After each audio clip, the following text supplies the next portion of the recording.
마지막 사주일 마리아와 엘리사벳에게 임하셨던 성령 하나님을 우리가 초청하고 주님을 갈망하는 마음으로 정심기도로 주님께 나아갑니다. 기도합시다. 전능하신 하느님, 주님께서는 모든 사람의 마음과 소원을 다 아시며 은밀한 것이라도 모르시는 바 없사오니 성령의 감화하심으로 우리 마음의 온갖 생각을 정결하게 하시어 주님을 진심으로 사랑하고 주님의 거룩하신 이름을 공경하여 찬송하게 하소서. 우리 주 예수 그리스도의 이름으로 기도하나이다. 주님께서 오시면 어둠 속에 감추어진 것을 밝혀내시고 사람의 마음속 생각을 드러내실 것입니다. 그러므로 그리스도의 빛으로 나아가 우리의 죄를 고백합시다.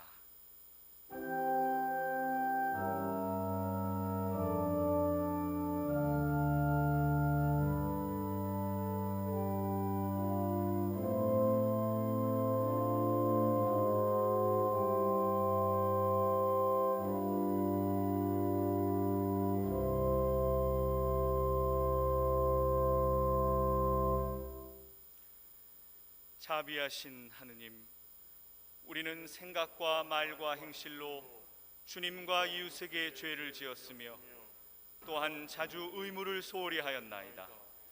주여, 우리 죄를 용서하시고 우리로 하여금 예수 그리스도 안에서 새로워지게 하소서. 진실로 죄를 고백하는 모든 사람을 용서하시는 전능하신 하느님께서 여러분을 불쌍히 여기시어 예수 그리스도의 공로로 모든 죄를 용서하시고 선행할 힘을 주시어 영원한 생명을 얻게 하소서. 아멘.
주님께서 여러분과 함께 또한 사제와 함께 하소서. 기도합시다.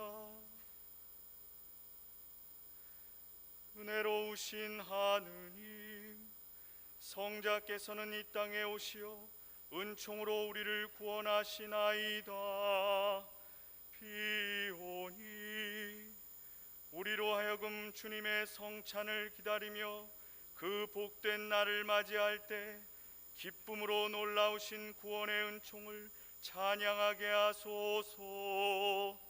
성부와 성령과 함께 한 분 하느님이신 우리 주 예수 그리스도의 이름으로 기도하나이다.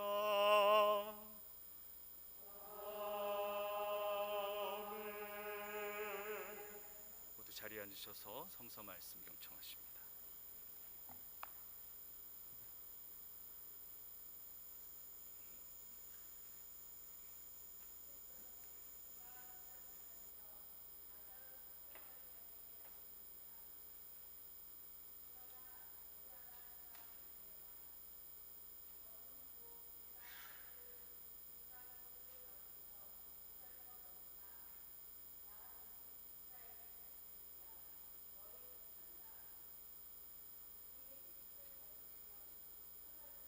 올라간다.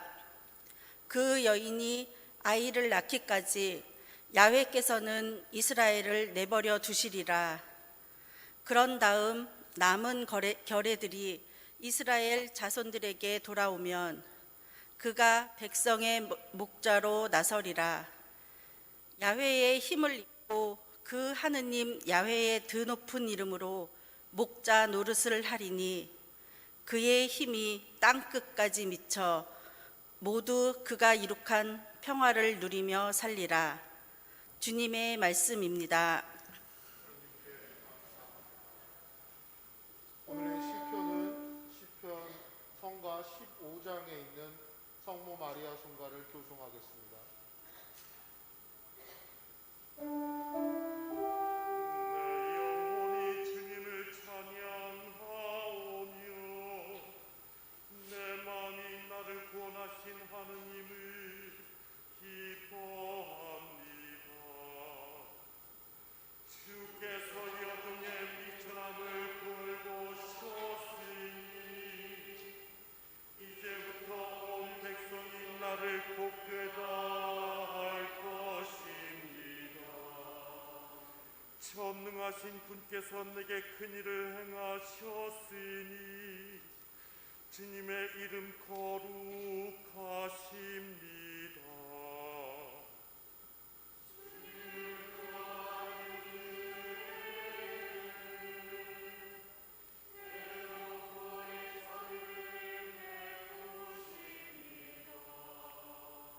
주께서 전능하신 팔을 펼치시오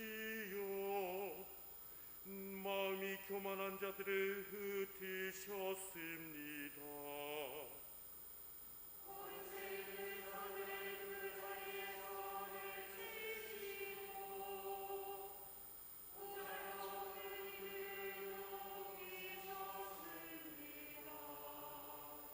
굶주린 사람을 좋은 것으로 배불리시고 부유한 사람을 빈손으로 돌려보내셨습니다.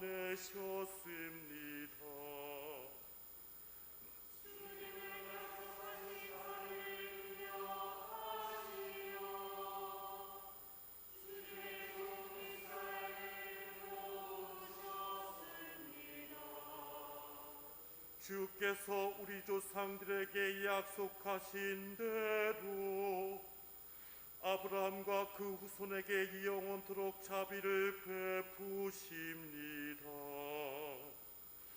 이 영광이 성부와 성자와 성령께 처음과 같이 지금도 그리고 영원히 아멘.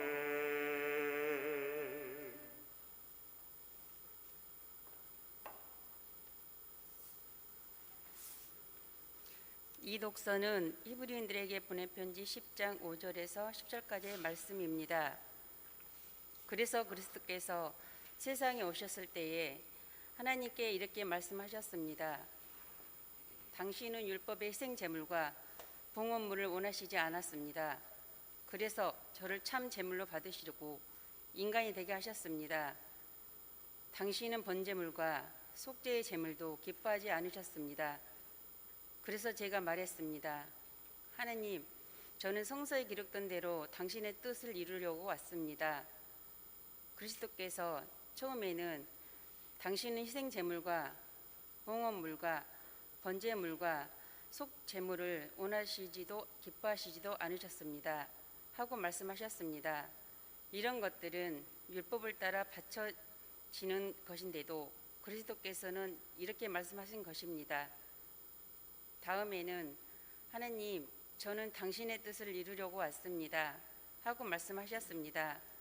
이렇게 그리스도께서는 나중 것을 세우기 위해서 먼저 것을 폐기하셨습니다. 예수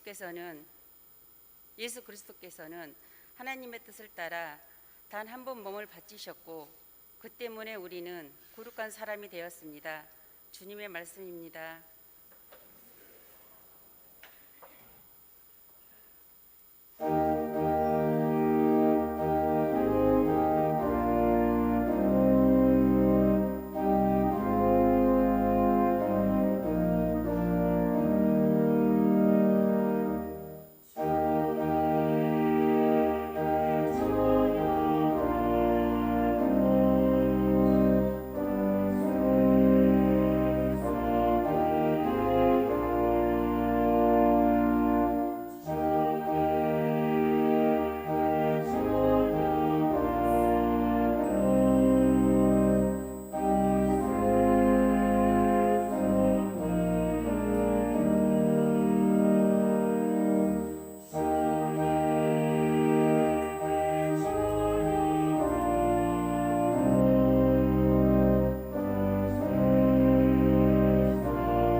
주님께서 여러분과 함께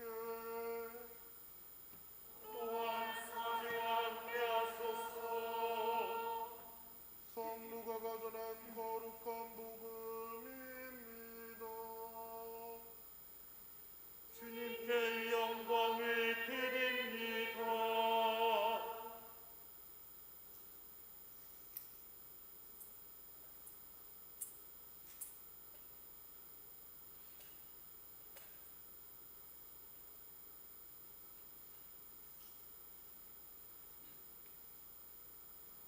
며칠 뒤에 마리아는 길을 떠나 걸음을 서둘러 유다 산골에 있는 한 동네를 찾아가서 스가랴의 집에 들어가 엘리사벳에게 문안을 드렸다.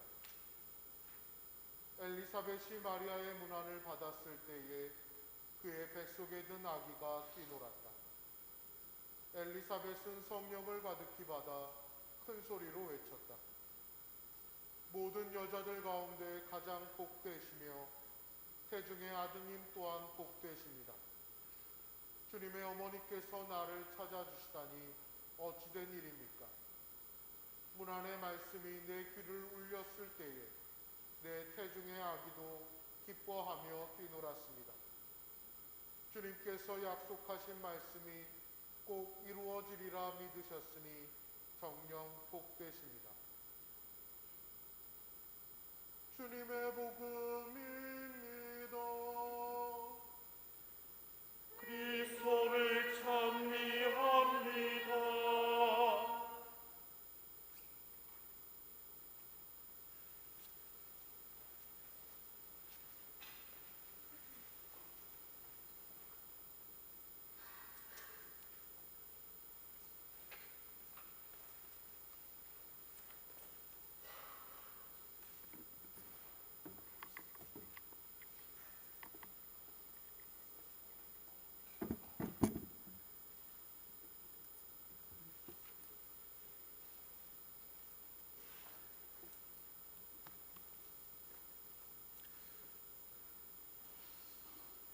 성부와 성자와 성령의 이름으로 말씀드립니다. 아멘. 할렐루야. 아멘. 네. 아이고, 진짜 이 아침에 여러분들 얼굴 뵙는 것만으로도 너무나도 반갑고 주님께 감사의 그런 기도가 절로 올라갑니다. 정말 이 어묵한 시절에 또 추위와 또 눈길을 뚫고 또 이곳까지 주님의 성전에 나오셔서 이 마지막 대림절기에 이 마지막을 잘 신앙적인 마음으로 이 자리에 함께 하신 여러분들, 그리고 또 온라인으로 지금의 이 감사성 찬내에 동참하고 계신 모든 성도분들에게 대림의 그 마지막에 큰 은총이 오늘 특강을 통해서 함께 하시리라 주님의 이름으로 축원드리고 믿습니다. 아멘. 네, 오늘 우리가 읽은 루가복음 말씀을 봐도요, 로마 황제 도미티아누스 때에 아주 크리스찬들이 극심한 박해와 어려움 가운데 처하고 있었던 그 시절을 배경으로 그때에 기록된 책이 루가복음인 것을 기억합니다.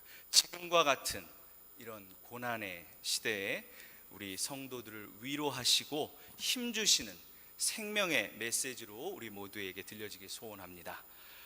여러분 아시다시피 마리아는 갈릴레아 지방의 그 나자렛이라는 가난한 동네에서 이름도 모를 그런 집안의 딸로 성장했습니다. 하지만 마리아는 그 어려운 삶 가운데서도 하느님을 바라보고 기도하면서 메시아를 기다리는 그러한 믿음으로 살았고, 이런 가난하고 비천한 처녀가 예수님의 어머니가 되는 최고의 복을 받고 누렸던 것입니다. 무명한 사람이지만 유명한 사람이 되었고, 힘없는 사람이었지만 가장 힘 있는 하느님의 아들을 잉태하였던 것이죠.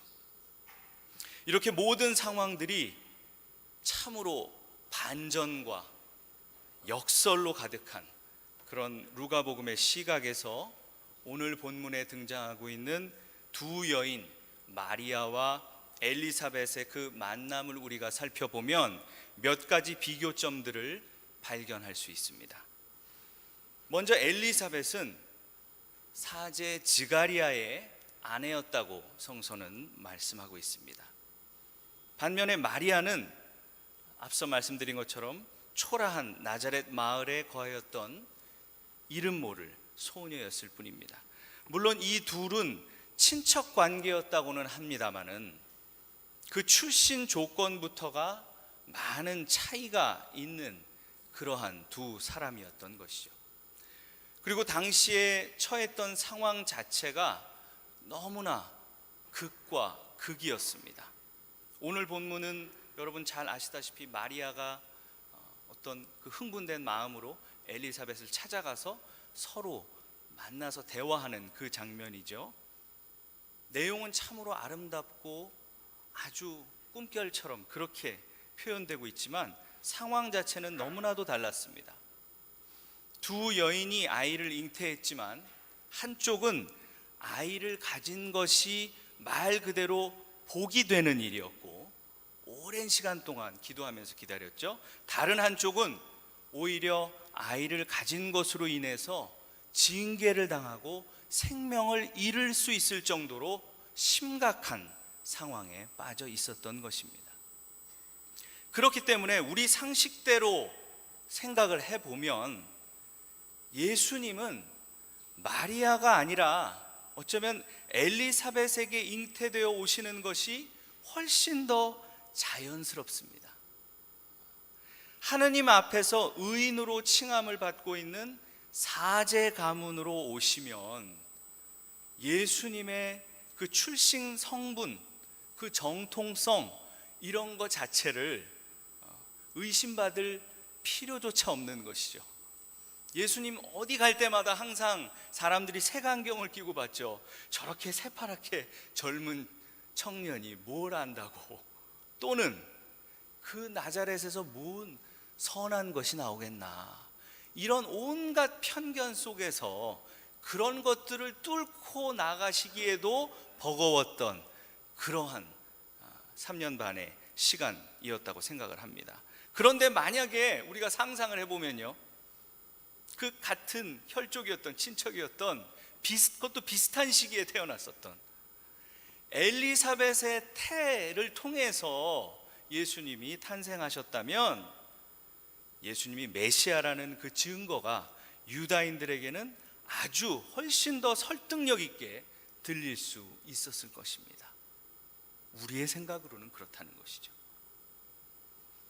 그렇지만 뻔히 그렇게 쉬운 길이 있는데도 하느님은 예수님을 사제 가문이 아니라 나자렛의 초라한 집안에서 사생아로 태어나게 하십니다.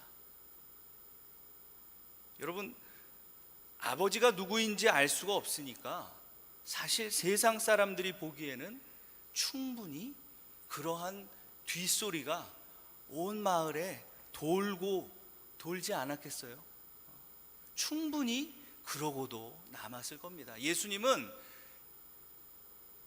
그 어린 시절부터 말 못할 그런 상처 속에서 자랐을 것이라고 저는 생각을 합니다.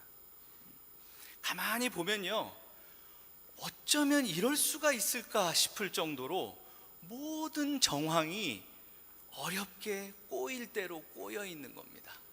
가장 불리하고 가장 안 좋은 것만 일부러 골라서 스토리가 이렇게 쓰여져 있다는 생각이 드는 것이죠. 결국 상황이 이렇다 보니까 이 상황을 바라보고 있던 우리들은 깊은 묵상 속에서 비로소 조금씩 깨닫게 됩니다. 이런 극도로 부자연스럽고 어려운 상황들에는 분명히 하나님의 의도가 담겨져 있다라는 것이죠.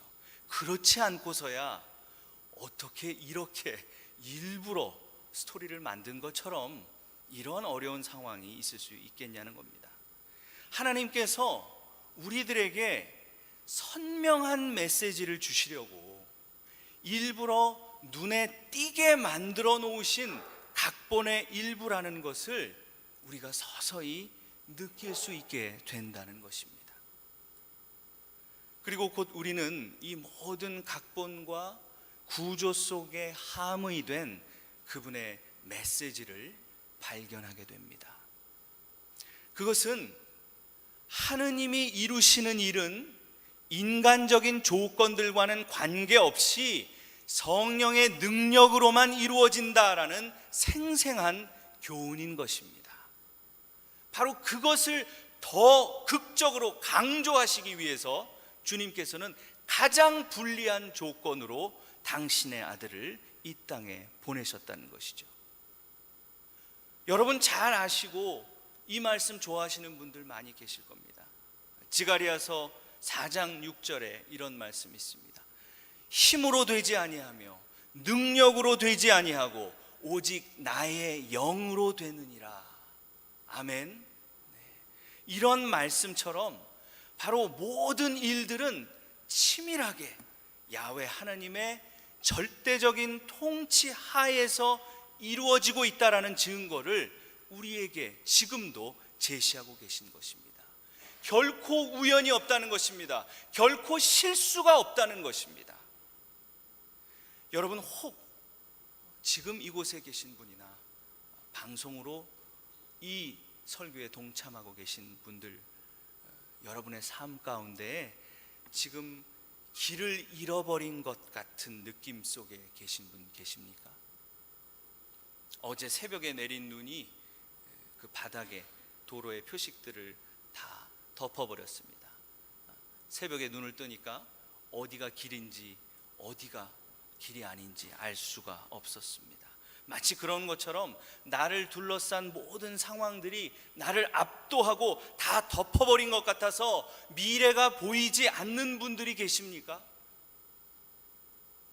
만약 그러시다면 반드시 기억하시기 바랍니다.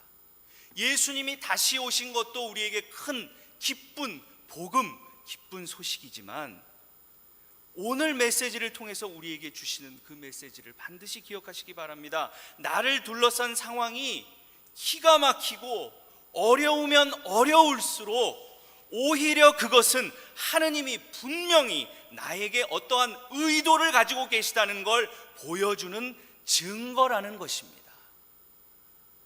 결국 더 극적인 최후의 승리를 준비해 주시고 주님께서 성령으로 함께 하신다는 것을 우리에게 더 확연하게 보여주시기 위한 그분의 큰 계획 속에 내가 지금 자리하고 있다라는 그 진리를 절대로 잊지 마시길 간절히 축원드립니다. 우리는 오늘 본문에 등장하고 있는 두 여인의 위치가 세상적인 조건으로 보자면 앞서 말씀드린 것처럼 큰 격차가 있다는 것을 살펴보았습니다. 하지만 그럼에도 불구하고 루가복음의 그 상식을 벗어난 역설의 이야기는 계속해서 지속되고 있습니다. 어린 마리아를 만난 그 고령의 엘리사벳이 일반적인 생각을 완전히 벗어난 그런 놀라운 반응을 보이고 있다는 것이죠. 마리아가 지가리아의 집에 들어가서 엘리사벳에게 문안을 하니까 성령의 충만함을 받은 엘리사벳이 큰 소리로 모든 여자들 가운데 가장 복되시며 태중의 아드님 또한 복되십니다. 주님의 어머니께서 나를 찾아주시다니 어찌 된 일입니까? 라는 참으로 놀랍고 충격적인 고백을 하고 있는 것입니다. 우리는 마리아에 대한 이 엘리사벳의 반응을 결코 가볍게 생각할 수가 없습니다. 왜냐하면 누구나 보여줄 수 있는 그런 반응이 아니기 때문에 그런 것이죠. 우리가 엘리사벳이라면 마리아에 대해서 이 같은 반응을 보일 수가 있었겠습니까?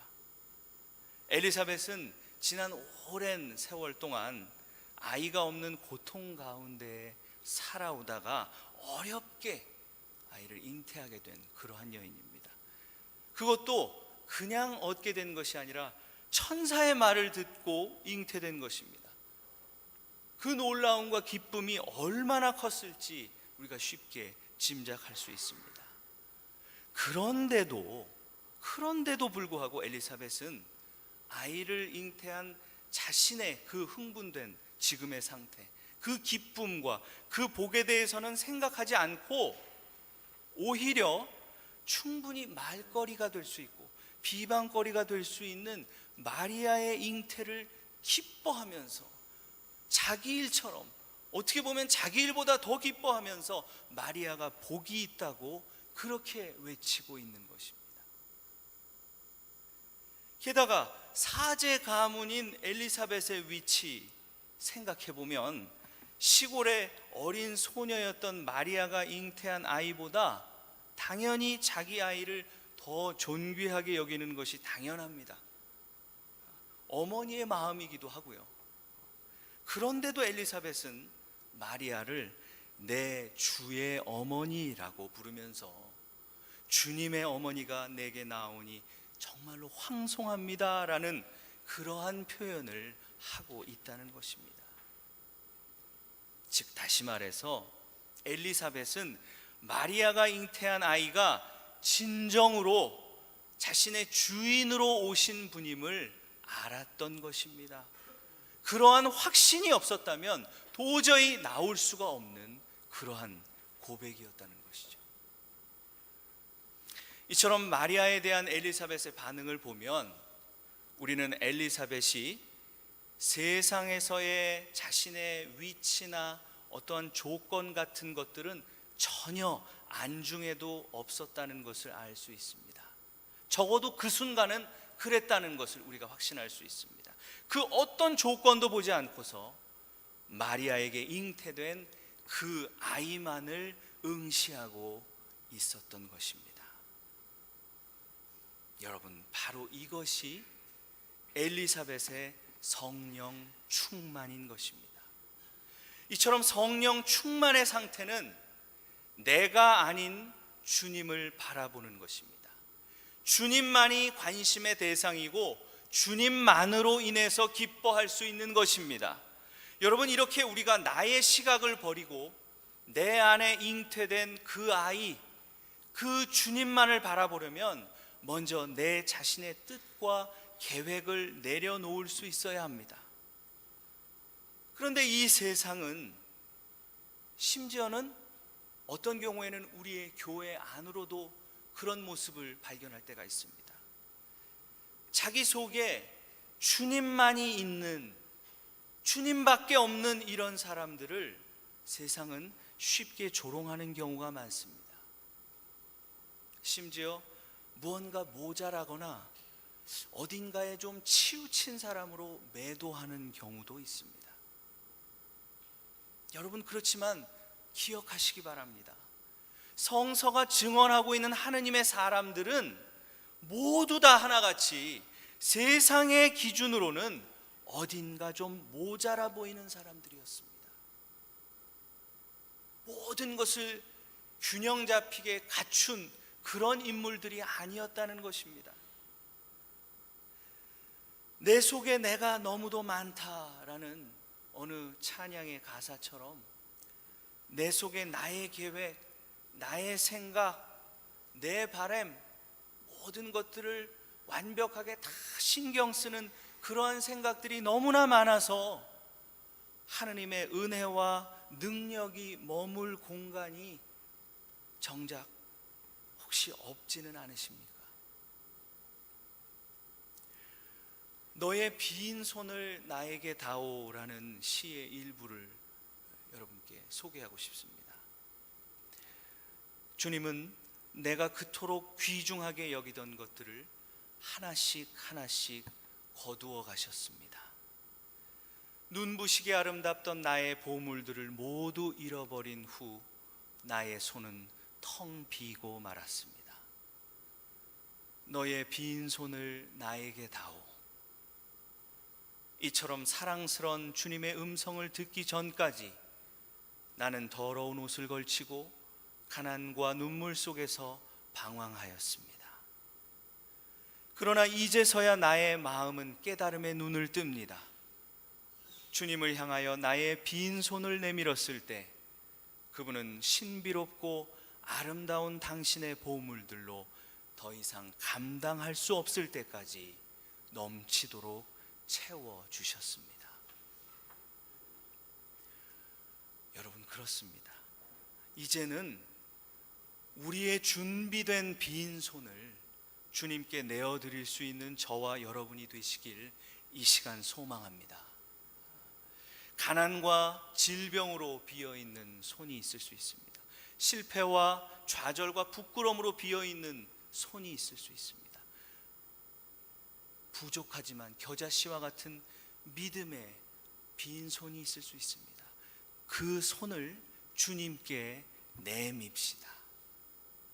나를 비우고 주님의 말씀으로 채워나가길 원합니다. 내 욕망을 내려놓고 주님의 은혜와 능력으로 채워 나아갑시다. 여러분, 루가복음 1장 28절에 보면 천사가 마리아에게 인사하기를 은총을 가득히 받으니여 기뻐하여라, 주께서 너와 함께 계신다라고 했습니다. 마리아는 아기 예수님을 잉태하기 전에 이미 은혜를 받은 사람이었다는 것입니다. 그 은혜를 자신의 것으로 현실화시키는 길은 바로 자신을 내려놓고 자신을 비우고 하나님의 뜻과 계획을 받아들이는 우리의 마음 자세인 것입니다.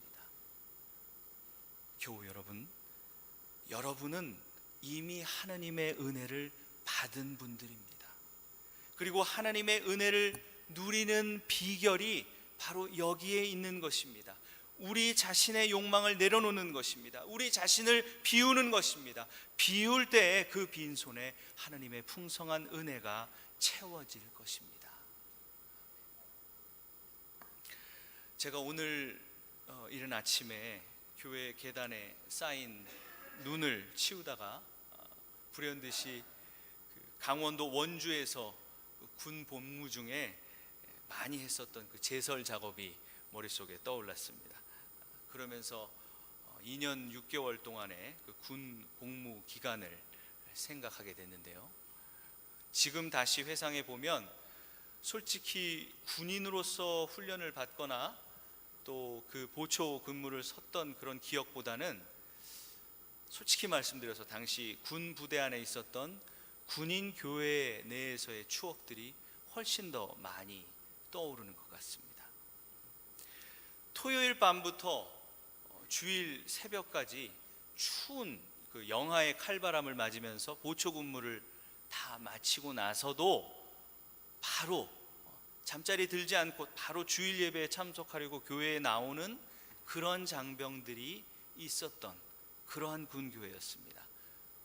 대단한 열정이었다고 저는 생각합니다. 심지어는 교회에 나간다고 해서 고참들에게 미움을 받거나 불이익을 당하는 경우도 아주 많았는데 그거를 다 참으면서 주일 예배에 다들 출석했던 것이죠.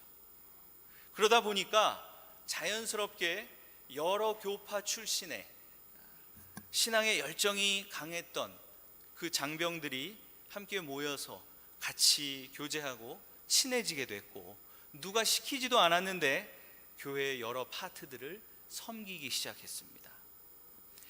예배 1시간 전에 와서 성가대 연습을 하기도 했고, 공식 예배 이외에 찬양팀을 만들어서 봉사하기도 했었습니다. 그리고 결국 이렇게 교회를 섬겼던 그 소수의 청년들이 매주 토요일 오후가 되면 교회 교육관에 모여서 같이 찬양을 부르고 삶을 나누면서 기도하는 모임을 시작하게 됐던 것입니다.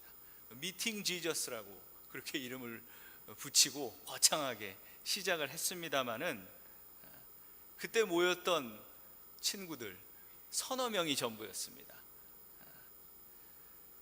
지금도 연락이 되는 친구들이 있고요. 그들 중에는 목회자가 된 분도 있고 또 선교사가 된 분들도 있습니다.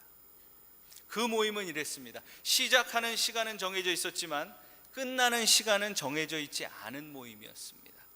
그저 모여서 같이 찬양 부르고 기도할 수 있다는 사실 자체가 즐겁고 행복한 시간이었습니다. 저희들은 처음에는 자기 고민이나 어려움을 나누면서 그렇게 기도하기 시작했는데, 시간이 흐를수록 다른 믿지 않는 주변의 다른 장병들의 영혼을 바라보면서 점점 더 중보 기도를 하기 시작했습니다. 생각해 보면 그곳에서 어느 누구도 교회의 신자 숫자에 연연하는 사람은 없었습니다. 그도 그럴 것이 군교회라는 곳은 숫자가 없다고 해서 문을 닫는 것도 아니고 항상 때가 되면 장병들이 이렇게 공급되어지는 그런 시스템이니까 그런 부분에 대한 생각 자체가 없었습니다. 그렇기 때문에 숫자가 늘어나야 할 이유도 없었습니다. 저희들은 오로지 우리들 자신의 성령 충만과 다른 장병들의 영혼 구원만을 위해서 기도했었습니다.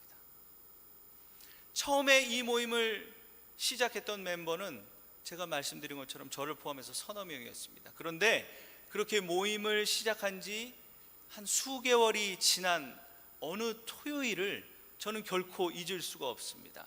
지금도 선명하게 기억합니다. 날짜는 기억하지 못하지만 그날의 상황들과 느낌들이 지금도 제 안에 생생하게 살아 있습니다.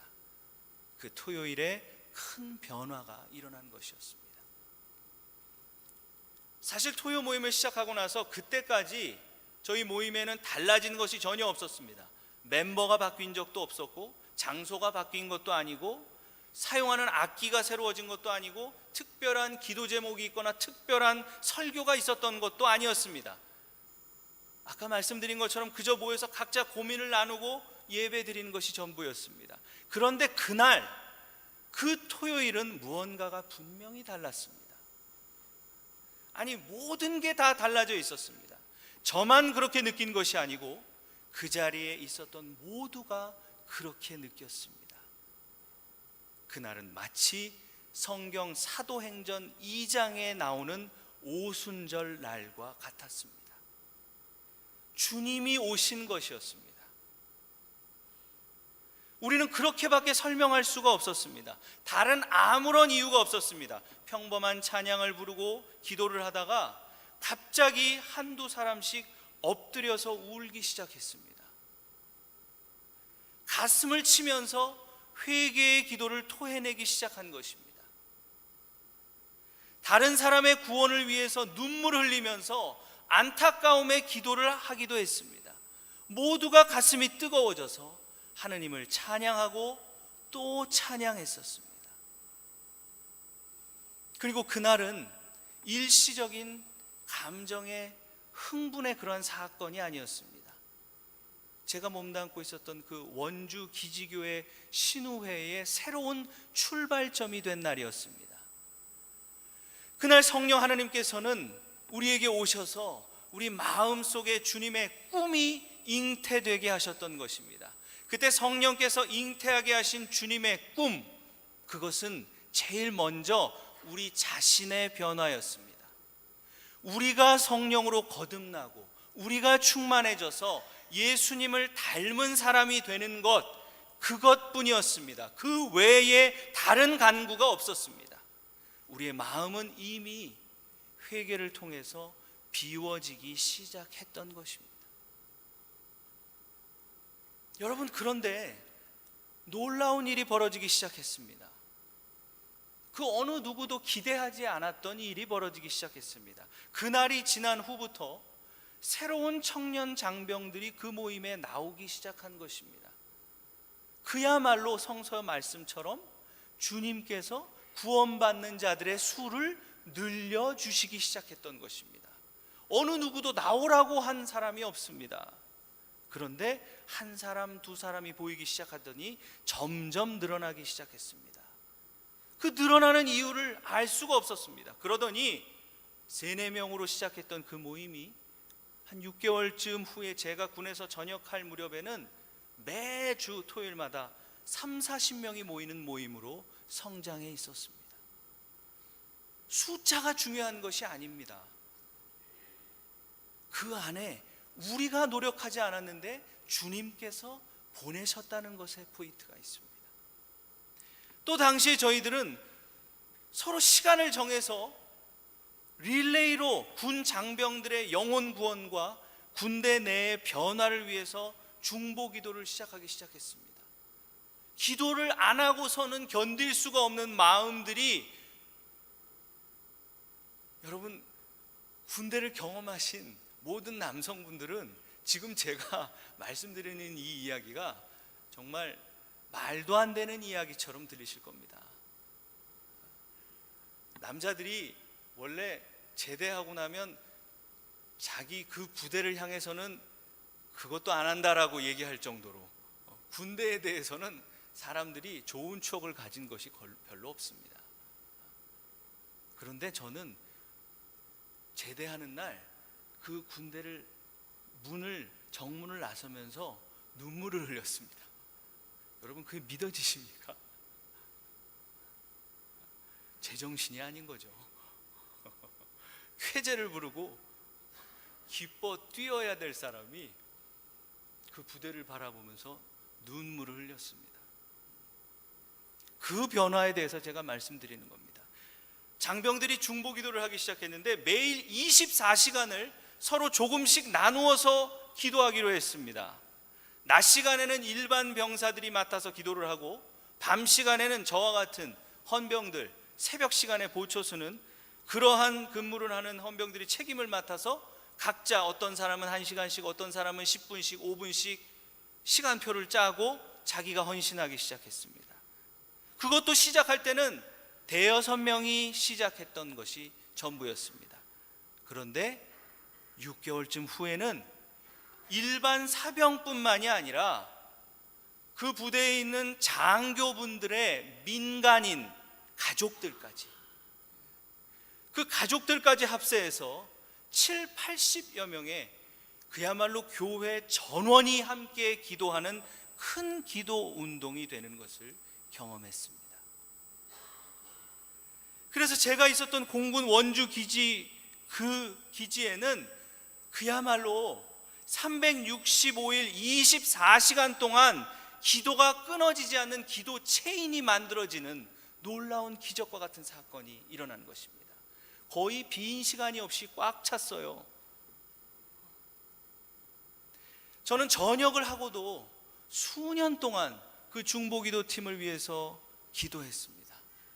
그 기도의 불이 꺼지지 않고 더 타오르기를 정말로 간절한 마음으로 기도했습니다. 여러분, 이 모든 변화가 도대체 어떻게 된 것이냐고, 그 비결이 무엇이었냐고 누군가가 묻는다면 저는 이렇게 말씀드릴 수밖에 없습니다. 우리가 절망 가운데에서도 낙심하지 않고 부르짖어서 기도할 때에 주님이 우리 가운데 오셨습니다. 그렇게 오셔서 우리에게 꿈을 잉태하게 하셨습니다. 그 꿈은 다른 것이 아니라 예수 그리스도 그분 자체였습니다. 오늘 누가복음서에 등장하는 마리아께서 성령으로 예수님을 잉태하셨듯이 우리 그 군 장병들 또한 성령님의 능력으로 가슴에 예수님을 잉태하였던 것입니다. 그래서 그들은 그들 자신이 작은 예수가 되는 꿈, 누군가에게 복음을 전하기 전에 내가 먼저 복음의 삶을 살아내는 증인이 되는 꿈, 바로 그런 꿈을 품게 되었습니다. 지금 생각해 보면 당시에 우리들은 마음속에 다른 것들이 아닌 예수님만을 품었습니다. 교회의 재정 문제를 고민한 것도 아니었고, 교회의 신자 수를 늘려달라고 기도했던 것도 아니었습니다. 내가 군 전역하고 나면 성공할 수 있게 해달라고 구한 것도 아니었습니다. 우리는 단지 온전히 자신을 비우고 순수한 마음으로 우리 안에 예수님을 품었고, 우리가 그분과 하나 되기를 갈망했습니다. 주님의 기쁨이 나의 기쁨이 되고 주님의 슬픔이 나의 슬픔이 되기를 갈망했었던 것입니다. 그리고 바로 그때에 놀라운 부흥이 일어났던 것입니다. 그런데 부흥은 핵심이 아니었습니다. 부흥은 그저 우리가 예수님을 잉태하였을 때에 부수적으로 따라오는 작은 축복이었을 뿐입니다. 여러분, 이러한 은혜가 다가온 새해에 우리 수원교회가 기도하면서 꿈꾸고 있는 모든 예배와 선교의 영역, 또 특별히 여러분 기억하고 계시는 팔달지구 선교를 향한 주님의 그 비전, 그 모든 것 가운데에 주님께서 역사하시고 주님의 그 뜻이 성취되어지길 간절히 소망합니다. 교우 여러분, 2000년 전에 마리아에게 들렸던 그 천사의 음성이 지금 우리 수원교회에게도 말씀하고 계십니다. 은총을 가득히 받은 이들이여 기뻐하여라. 주께서 너희와 함께 계신다. 성령이 너희에게 임하시고 지극히 높으신 이의 능력이 너희를 덮으시리니 하느님의 모든 말씀은 능하지 못하심이 없다. 아멘. 하느님의 말씀에 순종해서 예수님을 받아들였던 그 마리아와 같이 이번 대림절을 마무리하면서 우리들도 살아계신 아기 예수님을 우리의 심령의 중심 가운데 잉태할 수 있는 신자들이 모두가 될 수 있기를 기도합니다. 성탄의 기쁨 가운데 그분이 우리를 통해서 탄생하실 때에 여러분 모두 안에서 감히 상상하지 못했던 놀라운 은총이 각자의 삶 가운데 가득하게 될 것이라고 확신하면서 주님의 이름으로 여러분 모두의 삶의 순간들을 축복합니다. 성부와 성자와 성령의 이름으로 말씀드렸습니다.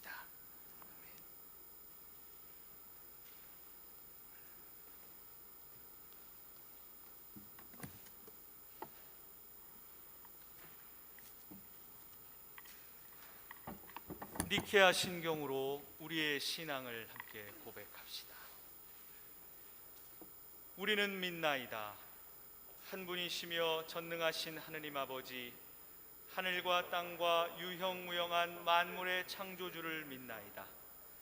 오직 한 분이신 주 예수 그리스도를 믿나니 모든 세계에 앞서 성부께 나신 하느님의 외아들이시며 하느님에게서 나신 하느님이시요 빛에서 나신 빛이시요 참 하느님에게서 나신 참 하느님으로서 창조되지 않고 나시오 성부와 일치시며 만물이 다 이분으로 말미암아 창조되었으며 우리 인간을 위하여 우리의 구원을 위하여 하늘에서 내려오시어 성령으로 동정녀 마리아에게 혈육을 취하시고 사람이 되셨으며 본티오 빌라도 치하에서 우리를 위하여 고난을 받으시고 십자가에 못 박히시고 묻히셨으며 성서 말씀대로 사흘 만에 부활하시고 하늘에 올라 성부 오른편에 앉아 계시며 산이와 죽은 이를 심판하러 영광 속에 다시 오시리니 그분의 나라는 끝이 없으리이다.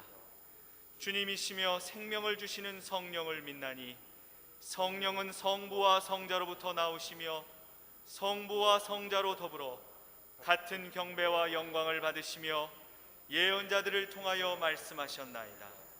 하나이요 거룩하고 사도로부터 이어오는 공교회와 죄를 용서하는 하나의 세례를 믿으며 죽은 이들의 부활과 후세의 영생을 믿고 기다리나이다.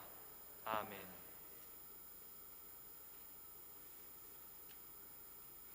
교회와 세상을 위하여 기도합시다. 교회를 위하여 기도합시다. 이 땅의 모든 주님의 교회들이 성령의 능력과 부으심의 은혜 가운데 한마음 한뜻이 되어 현재의 어려움을 극복하고 하느님의 뜻을 실천하는 공동체가 되도록 기도합시다. 주여, 진리와 일체의 은총으로 항상 온 교회를 감화하시어 모든 성직자, 특별히 우리 주교 이 베드로와 모든 교인들이 서로 화목하며 합심하여 세상의 복음을 전함으로써 주님의 영광을 나타내게 하소서. 주여, 우리의 기도를 들어주소서. 세상의 정의와 평화를 위하여 기도합시다. 모든 국가들이 갈등과 분쟁을 그치며 전 세계적인 팬데믹의 위기를 함께 이겨 나아가는 진정한 인류애를 실현할 수 있도록 기도합시다. 주여, 이 세상에 평화를 주시고 특별히 우리나라 지도자들을 인도하시어 악행과 악습을 막으시고 진리와 정의를 지켜주소서. 주여, 우리의 기도를 들어주소서. 가난한 사람들과 병든 이들과 어려움을 당한 모든 사람들을 위하여 기도합시다. 코로나 상황 속에서 극심한 어려움을 겪고 있는 이 땅의 모든 이들이 속히 다시 회복되어질 수 있도록 기도합시다. 또한 우리 교회의 환우들을 기억하시어 그들을 향한 아버지의 크신 자비를 베풀어 주시기를 함께 기도합시다. 주여, 이 변화 많은 세상에서 모든 근심하는 사람들과 병든 사람들을 위로하시고 건져 주소서. 주여, 우리의 기도를 들어주소서. 수원교회 모든 지체들이 우리 가운데 오시는 주님을 위한 영광의 대로를 잘 준비하는 그분의 참된 제자들이 되게 하소서. 주여, 우리 소원을 살피시고 주님의 뜻대로 이루게 하소서. 주여, 우리의 기도를 들어주소서. 별세한 이들을 위하여 기도합시다. 특별히 고 임순영님과 이원욱 요셉 교우님의 영혼의 안식을 위하여 기도합시다. 주여, 부활을 기다리는 모든 별세한 이들이 영원한 생명을 누리게 하소서. 주여, 우리의 기도를 들어주소서. 전능하신 하느님, 우리들이 예수 그리스도의 이름으로 간절히 기도하나이다. 아멘. 모두 자리에서 일어나셔서 주님의 평화를 나누며 평화 인사를 나눕시다. 우리 하느님의 지극한 자비로 하늘 높은 곳에 구원의 태양을 뜨게 하시며 죽음의 그늘 어둠 속에 사는 우리에게 빛을 주시고 우리의 발걸음을 평화의 길로 이끌어 주십니다. 주님의 평화가 여러분과 함께 사지와 함께 하소서. 서로 평화의 축복을 나눕시다. 주님의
권능과 영광과 경이로움과 위엄이 주님의 것이며 하늘과 땅에 있는 모든 것이 주님의 것이나이다.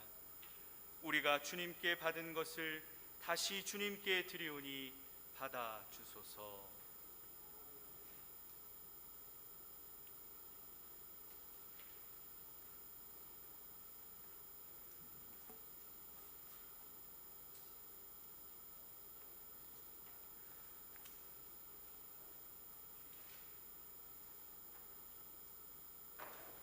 주님께서 여러분과 함께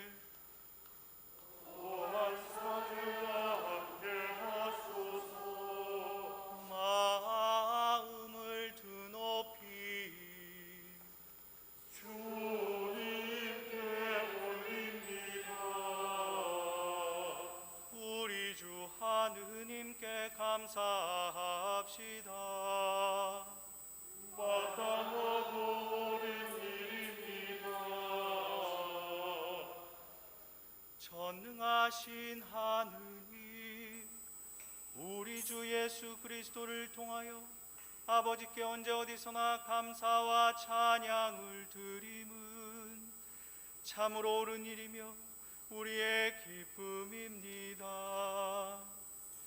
주님께서 이 세상에 오시어 죄와 죽음에서 우리를 건지시고 영생의 상속자가 되게 하시며 큰 영광과 능력으로 세상의 심판주로 다시 오실 때 우리가 주님을 뵙고 기뻐하며 확신으로 그 앞에 서게 하시나이다. 그러므로 우리는 하늘의 모든 천사와 성도들과 함께 주님의 거룩하고 영광스러운 이름을 소리 높여 찬양하나이다.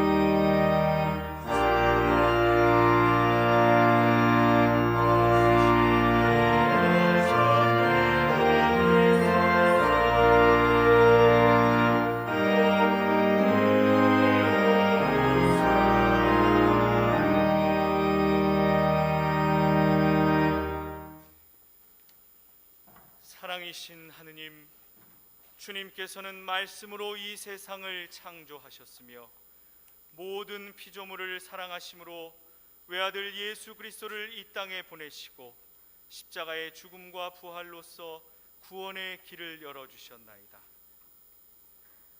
이제 주님의 말씀을 따라 감사와 찬양의 제사를 드리오니 이 빵과 포도주 위에 성령을 내리시어 그리스도의 몸과 피로 이루신 새 언약의 성사가 되게 하소서.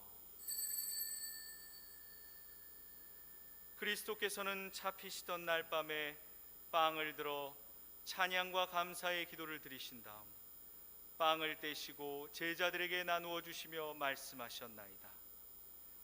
받아 먹어라. 이것은 너희를 위하여 주는 내 몸이니 나를 기억하여 이 예를 행하라.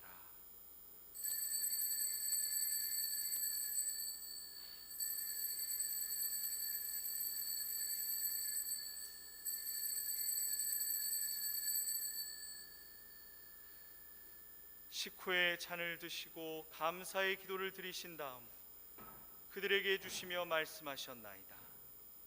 받아 마셔라. 이것은 죄를 용서해 주려고 너희들과 많은 사람을 위하여 내가 흘리는 새로운 계약의 피니 마실 때마다 나를 기억하여 이 예를 행하라.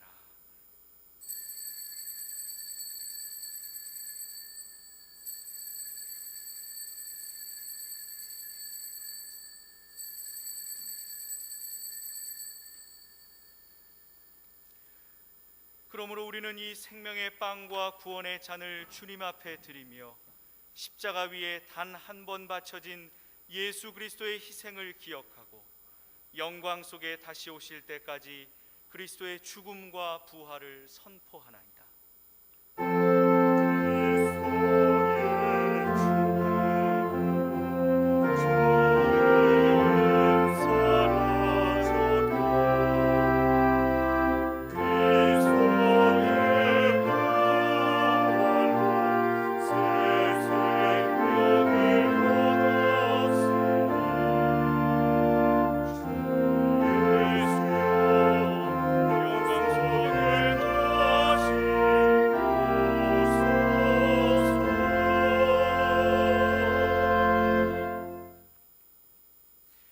모든 생명의 주님, 구하오니 하느님의 나라가 오는 그날까지 우리들이 서로 협력하여 이 세상에서 정의와 자비를 실천할 수 있도록 도와주소서.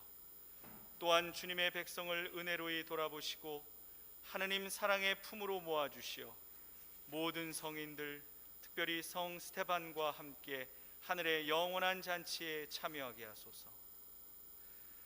전능하신 하느님은 그리스도를 통하여 그리스도와 함께 그리스도 안에서 성령과 하나 되어 온갖 영예와 영광을 영원토록 받으시나이다.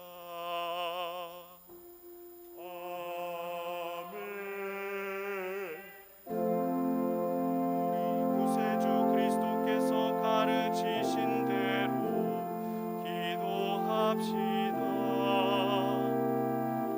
하늘에 계신 우리 아버지,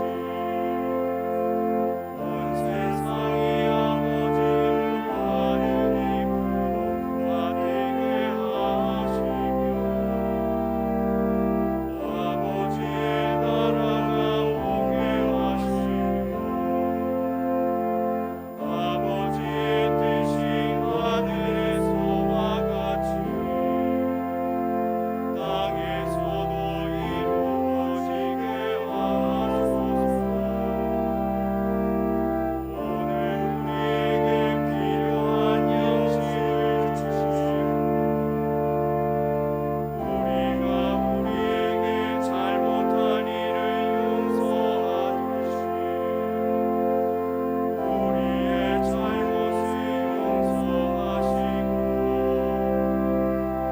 우리를 유혹에 빠지지 않게 하시고 악에서 구하소서. 나라와 권세와 영광이 영원토록 아버지의 것이옵니다.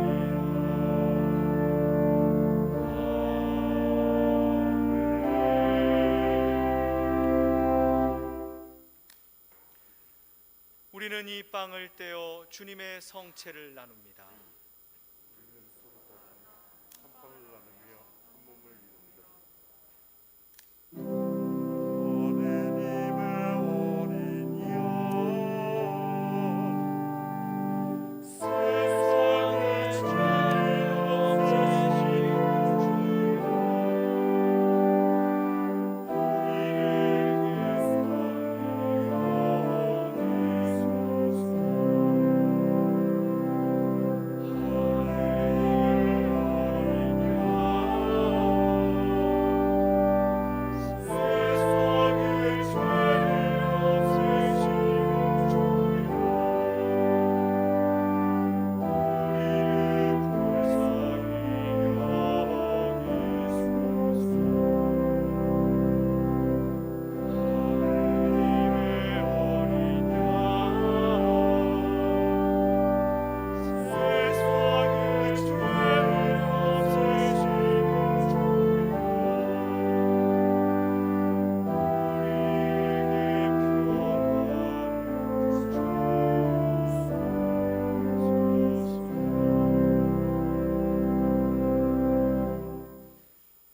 세상의 죄를 없애시는 하느님의 어린 양이 여기 계시니 이 성찬에 초대받은 이는 복되도다. 주님의 제 안에 오시기를 간절히 바라옵니다. 한 말씀만 하소서.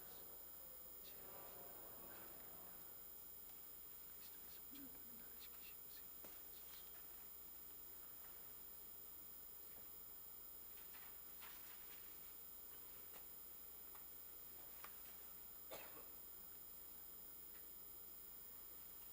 그리스도의 성찬을 나를 지키시옵소서. 그리스도의 성취하고 지키시옵소서. 그리스도의 성취.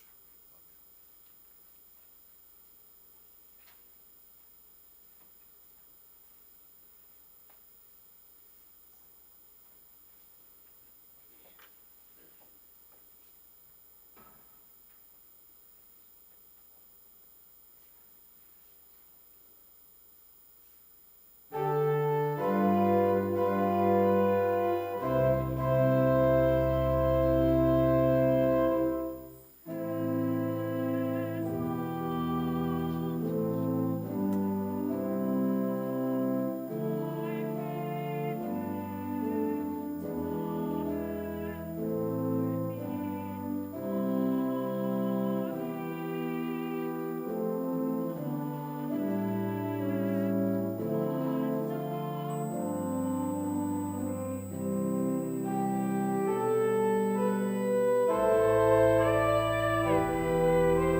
영성체 후 기도 함께 드리십니다.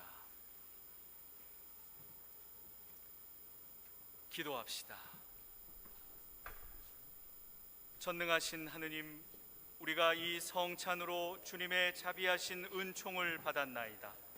비오니 우리로 하여금 이 성사를 공경하여 다시 오실 예수 그리스도를 기쁨으로 맞이할 수 있도록 항상 준비된 마음을 갖추게 하소서. 우리 주 예수 그리스도의 이름으로 기도하나이다. 아멘. 모두 자리에 앉으셔서 교회 소식 들으시겠습니다. 할렐루야. 대림 사주일을 맞아 이 자리에 오신 여러분, 유튜브를 통해서 이 감사상철례를 참석하신 여러분 모두에게 주님의 축복과 평화가 늘 함께 하시길 예수 그리스도 이름으로 간절히 기도드립니다. 아멘. 기쁘지 않으십니까? 혹시 기대되지 않으십니까? 설레지 않으십니까? 요즘에 코로나19로 굉장히 싱숭생숭한 가운데 있기는 합니다만 주님을 믿는 우리로 하여금 오늘 이 주일은 또 앞으로 며칠 있으면 올 주님의 성탄을 기대하며 설렐 수밖에 없고 기뻐해야 되는 그런 날이지 않을까 싶습니다.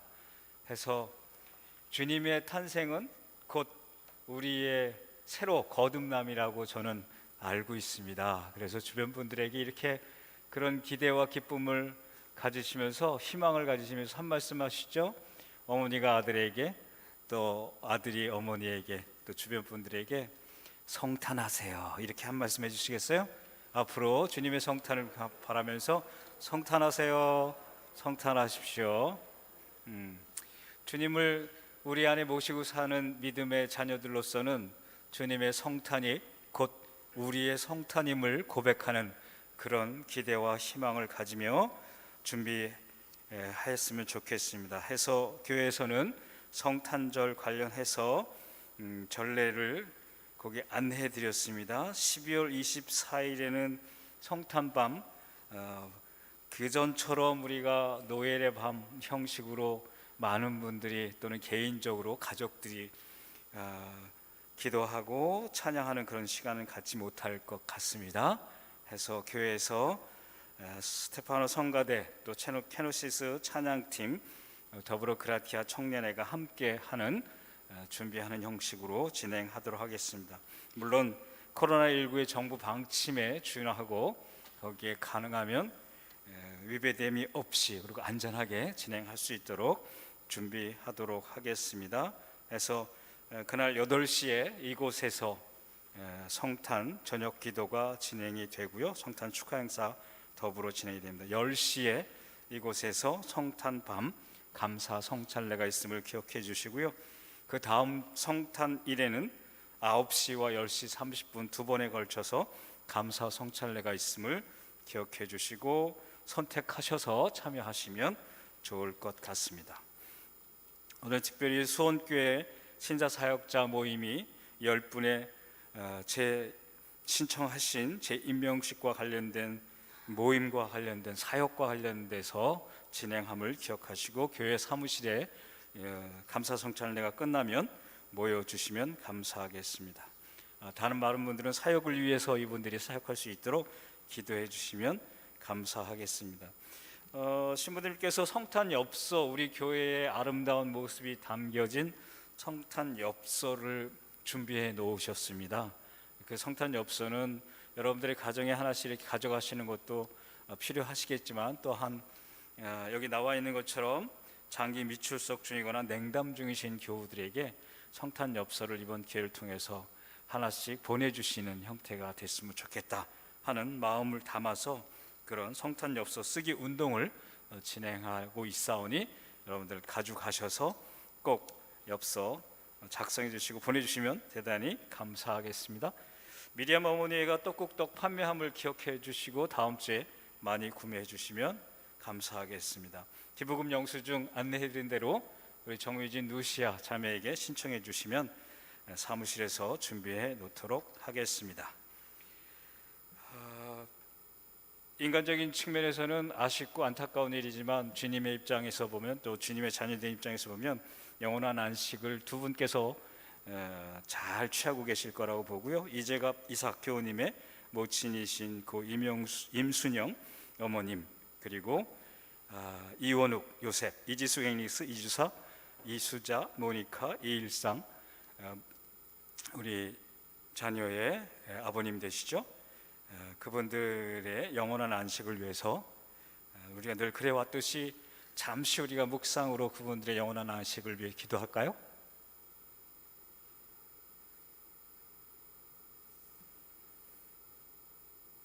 주님, 인순영님과 이현우 교사님의 영원한 안식을 위해 기도합니다. 바로 더불어 오늘은 그 유족 되시는 분들이 함께 자리하셨습니다. 잠깐 일어나셔서 찾아주시고 기도해 주시고 격려해 주신 분들을 위해서 감사의 인사를 잠깐 올리도록 하겠습니다. 잠시 일어나시겠습니까? 네, 가족분들, 가족 일어나셔서 감사드립니다. 고맙습니다. 편안히 잘 모실 수 있었고요. 잘 아시다시피 우리 안식의 집에 우리 장모님과 더불어 같이 모셨음을 기억해 주시면 고맙겠습니다. 코로나19 가운데 정부 방침에 따라서 교회 주보의 왼쪽에 광고 보시면 아시겠습니다만 지켜서 잘 할 수 있도록 하겠습니다. 혹시나 더 우리가 엄중하게 그런 부분들을 지켜야 될 부분이 있다면 신부님들과 또한 논의 가운데서 잘 지킬 수 있고 안전할 수 있도록 그렇게 이야기하도록 하겠습니다. 성탄까지 또 저녁까지 온전하시고 건강한 날들 보내시길 바라면서 이상으로 소식을 전해드리도록 하겠습니다. 감사합니다.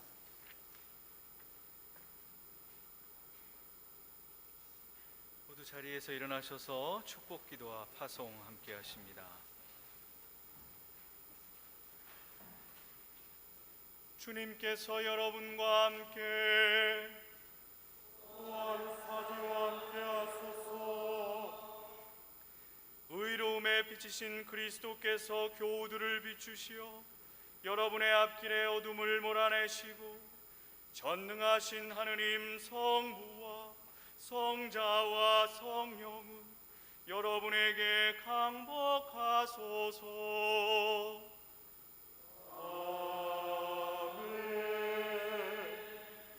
나가서 주님의 복음을 전합시다. 그리스도의